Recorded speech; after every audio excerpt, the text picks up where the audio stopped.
On the internet, everything comes with a cost.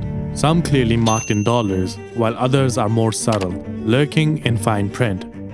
What if I told you that every time you check that innocent little box online, the one asking you to agree to terms and conditions, you might be giving away more than you think. While the concept of this checkbox may seem straightforward, but oftentimes by ticking it, you might just be handing over your privacy rights, granting permission for data collection, even going as far as waiving accountability for your death. Now you may wonder how a terms and condition agreement related to a digital service could possibly involve death.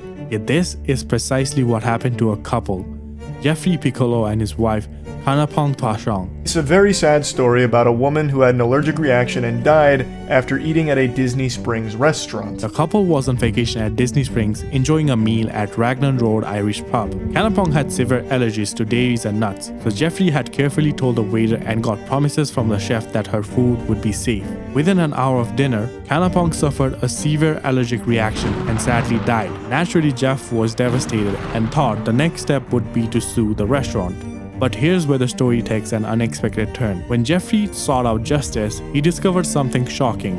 Unknown to Jeffrey, he may have signed away his right to sue the restaurant years earlier. They are trying to throw out a wrongful death lawsuit in the most absurd, legal loophole gymnastics way possible. When he created a Disney Plus account on his PlayStation, he had unknowingly agreed to the mandatory arbitration, giving up his right to sue in court. One checkbox, one click. That's all it took to potentially sign away his right to seek justice for his wife's death. Disney says the terms and conditions of both Disney Plus and My Disney agreed to by Piccolo give up his right to, quote, litigate a dispute in court before a judge or jury. Now think about this, it's not just streaming services or video games anymore. In today's world, signing up for endless services isn't optional, it's a requirement. Housing, banking, utilities, the basics of life. And each time we sign up, we face pages of legal terms no one ever reads. But hidden in the fine print, concessions, waivers, and clauses that slip right past us. There was a time when a deal was simple, a handshake, a signature, clear human binding. But now, we are drowning in digital contracts. The average American agrees to over 1,000 terms and conditions every year. And every one of those, a web of legal language, trapping us in ways we'll never know. Take Adobe for example. You might expect its terms to stick to software basic uses, right? And maybe a few permissions here and there. Yet over time, Adobe's terms and conditions have changed the standard agreement into clauses that authorize extensive monitoring. By agreeing to Adobe's terms, you give them the right to scan and review files locally stored on your device. Yes, you heard it right. Your private files, the ones you have poured hours into, could be a subject of Adobe's inspection. And unless you agree to give them access and accept surveillance pact, you're locked out of a software that you paid hundreds of dollars a year for. This is no longer just about accessing software. It's about Adobe gaining access to your device, your data, and your personal privacy. This overreach has not gone unnoticed, as Adobe is currently facing lawsuit for hiding cancellation fees within their complex terms and conditions. If you wanted to figure out that there is an early termination fee that can cost you hundreds of dollars, you have to go over to this tiny freaking text over here that I can't even read unless I zoom into it, and then click on the subscription and cancellation terms. And as the FTC properly says in this document, which Adobe knows many consumers do not notice or read. And even if you did read this, you would have to click on the subscription and cancellation terms to learn that there is an early termination fee. Adding to this concern, Adobe has also been accused of using content created by the customers to feed their artificial intelligence systems. Service, and boy, did it not go well. The part that drew the most criticism was Section 4.2. You grant us non-exclusive, worldwide, royalty-free, sub-licensable license to reproduce, publicly display, distribute, modify, creatively derivative works based on, publicly perform, and translate the content. And a lot of people have interpreted this to mean that just by using Adobe software or storing your work on their Creative Cloud service, the default saving option in apps like Photoshop, that you are licensing all of your work to Adobe to use as they see fit. And the reason people believe this is because that's what it says. This raises questions about data ownership, consent, and ethical use of user-generated material for commercial gain. So what are we exactly agreeing to? The primary reason why software and digital services first introduced terms and conditions was to protect their products and outline user rights, but today, they're less about transparency and clarity and more about creating an impenetrable legal wall. Companies rely on the fact that most of us won't sit through their lengthy privacy policies and confusing opt-out, especially when every single application, website, service bombard us with their own unique set of terms. The sheer volume of complexity makes it nearly impossible for users to understand and even find time to read what they are actually agreeing to. According to a 2017 study, over 91% of people simply click agree without reading terms and conditions. And why wouldn't they? Apple's terms alone are 7,000 words long, roughly the length of a short novel. Just reading the terms and conditions for a single app or website can take nearly an hour. With giants like Spotify, Wikipedia, and Apple topping the charts for the longest policies, reading through that would take you 40 minutes if you really tried. But let's be honest, who is going to do that for every single app? Another study by ProPrivacy.com found that 99% of people simply clicked I agree when even ridiculous clauses were slipped in, like giving up the rights to their firstborn name or inviting an FBI agent to Christmas dinner for the next 10 years. And unsurprisingly, people agreed without a second thought. And it's not about the length. Companies have learned to slip in absurd policies right under our noses. Legally and technically, they're in the clear, but as a company, it's essentially tricking your customers without them even realizing it. And Facebook is a prime example. Between 2009 and 2012, Facebook quietly shifted its settings from what used to be private to public by default. Without much notice, your posts, your photos, even your personal details were being broadcast to a much larger audience than before. Without users' clear consent, it started sharing intimate data and browsing habits with third-party companies, advertisers, and data brokers. In 2021, Amazon took it a step further when it automatically enrolled Alexa users in a program called Sidewalk, which essentially used customers' Wi-Fi to create a shared network to extend Amazon's coverage, all with just a few tweaks to its policy. Companies have made it alarmingly easy to subtly shift their user data into new territories, all while remaining technically within the law, but morally, that's a different story. And it only gets worse from here.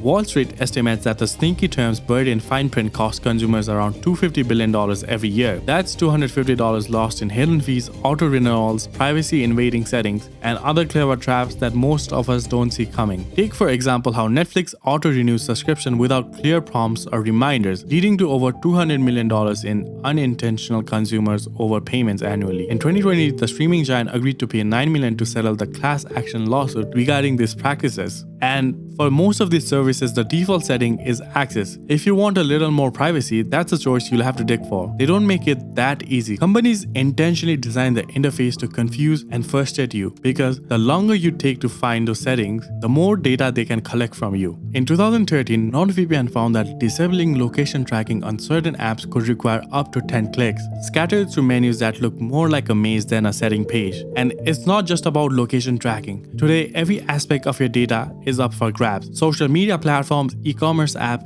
and even weather apps are constantly collecting your data unless you navigate layers of submenus, patterns, or even misleading language to turn off certain settings. Default privacy settings on almost all apps and websites are designed to benefit the companies while exploiting you. They collect your data, but the real question is, how do they use your own data against you? It's not just about knowing what you like or what you search for. They are not just about making a digital profile on you, but shaping your behavior. They use your data to predict what you'll click, what you'll buy, and even what you'll believe. It's all about nudging you bit by bit without even you realizing it. This isn't just passive data collection, but an active manipulation of your thoughts, opinion, or even your decisions. Take a look at Facebook, the platform we all love to hate. The Facebook Cambridge Analytica scandal is one of the most notorious examples of how those dense terms and conditions can be weaponized to exploit your data without even you realizing it. A political consulting firm called Cambridge Analytica managed to harvest the personal data of millions of Facebook users through seemingly innocent personality quiz called "This is Your Digital Life." You know, the kind of quiz where you are asked what kind of potato you'd be if you were a vegetable. But this